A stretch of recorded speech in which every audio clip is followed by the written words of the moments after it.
Hey, it's Chris, Liege Games. I got a chance to play a preview prototype copy of the upcoming Seas of Havoc game from Rock Manor Games.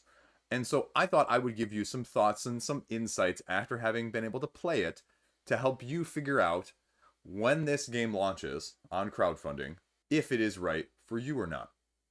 So, interested? Swashbuckling? Pirates? Pirates. Arrrrrr. Let's talk. Okay, stop me if you've heard this one before. You control your own pirate ship in this game. Okay, don't stop me yet, because that is the route that almost all pirate ship games go. Even at the get-go, I will say, looking at other pirate ship games that are out there, this one is different enough that it can stand in your collection if you already have one of the other ones or have bought one of the other ones. So let's talk why for a minute. 5 points. So, first point you need to know. There is a large deck of the majority of what you're going to be doing in this game. This is what I would call active action programming. Not action programming in the sense that you're having all of these, laid out already in terms of what's going to go in what, in the sense that it is a dynamic action programming system. After the first phase, when you get to this phase, you are actively going around the table and mitigating or choosing how you want your ship to go based on the reactions of other people on the grid-based ocean system that they have implemented in the first place. And again, there's a lot of variety here. And this leads me right into the second point of these cards that you're going to be utilizing and playing with, if I can actually hold them the right side up. You'll see that they are very detailed in terms of what you're going to be doing here. The iconography that goes along with them, the type of card that they are, as well as what they're allowing you to do in the first place. Now, this one's a little bit different. This is a blue sailor's flag action down here at the bottom, and that's a whole nother issue and point later on. But really, what you're doing in a lot of these cards is you have a boat icon that is going to be telling you, you can go this way or this way, and then you can move this many spaces forward and then turn. And depending on if you have other resources or depending on how you have done in the first phase of the game, it's going to give you additional options. Also, if you control one of the flags, which is, let's just make it point 3. All of these cards you'll also notice have flags. Now, these are distinctly different than the colors of the pirates that you're dealing with, because at first you might recognize them as the colors that go along with each player. But there are flags at the top of the board that are worker placement places, essentially, that give you a different dynamic, one, when you take them, but two, if you hold on to them during the second phase, give you an additional action on each of these cards, which again changes the strategy of whether or not you're going to take one, because sometimes they're not as good during the first phase. But if they're going to allow you access to your hand, which is now full of this colored flags and giving you additional actions to go along with that, that can make a big difference. Because the other thing that ties into now point number 3 is that this is a big take that game. It's tactical maneuvering of your ship, but it is take that, because what you are doing in this game is you are firing cannons out the side of your ship as you strafe other ships. Now, it wouldn't be a ship game if you couldn't also, boom, run into somebody else's ship in the first place, which again causes damage depending on if you are the ship running into or you are the ship that is run into. It changes on both sides. So that's something you need to know. Which brings me straight into point number 4. The way this game ends is not player elimination as you might think, because I think that would turn a lot of people off.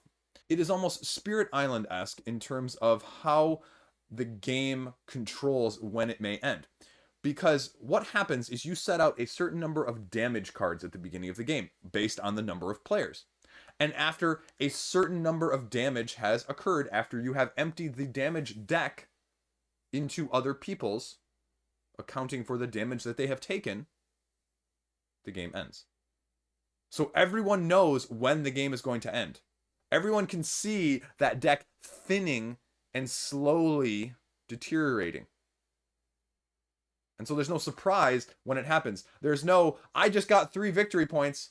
No, there might be, I just strafed 2 other ships on my turn with this last action card and dealt them each a damage and, ended the game that way. But no one's going to be like, oh my gosh, all of a sudden, Scythe, I got 4 victory point stars, and boom, there you go. Or King of Tokyo, where it's player elimination and you sit around for a while. No. The turns themselves are very quick.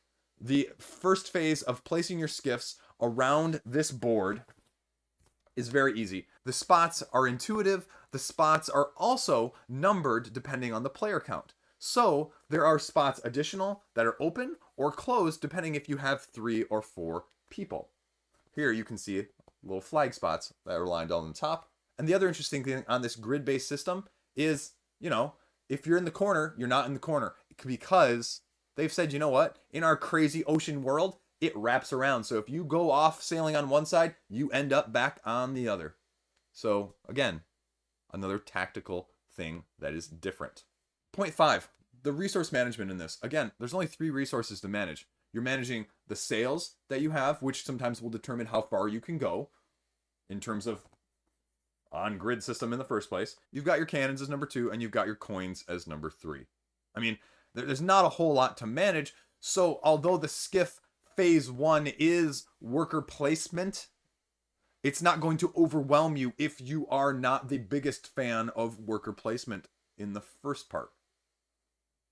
There's enough there, but there's not too much to make you go, oh geez, AP all over the place. Nope, no worries. I got you covered there because I'm that guy. If there's too much worker placement, it's just,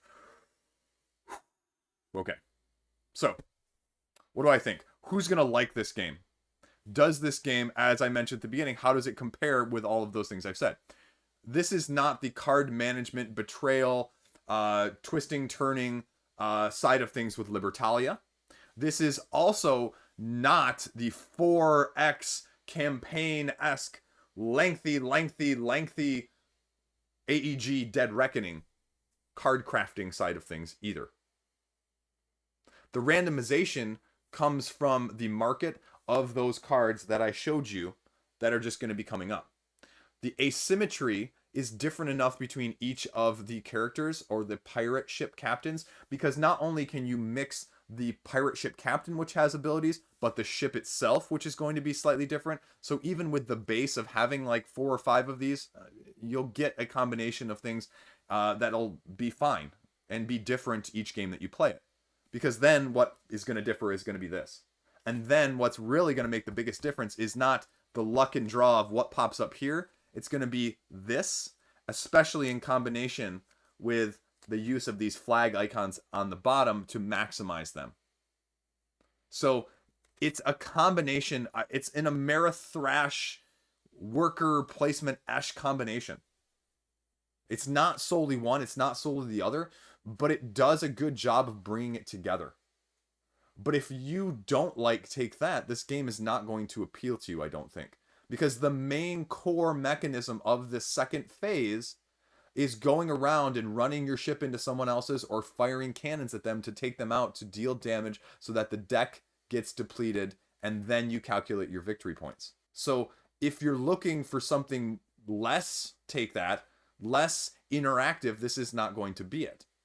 But if you like more interaction with your worker placement games, if you like a little bit of Take That, a little bit of battling, because nothing in this cripples you either. It doesn't eliminate you or cripple you or in any way take you significantly out of it. If you're looking for something pirate-y-esque along the lines of Dune Imperium, which is the closest thing I can probably relate it to utilizing similar mechanisms, this is sort of the pirate version of that, if you will. Not exactly, but it's the closest thing, clearly. So if you like that, you should definitely give this one a check and see and watch some gameplay to figure out whether or not it's for you. Because it is also clearly not in the same lines as the Endless Winter, Dune Imperium, and Lost Ruins of Arnak either, exactly. But it's utilizing similar thoughts behind both of them in a different manner with, like I said, the action programming to give you a different experience. There is also, I did not talk about this, but I played it, there is a solo version. So if you want to do solo, you can.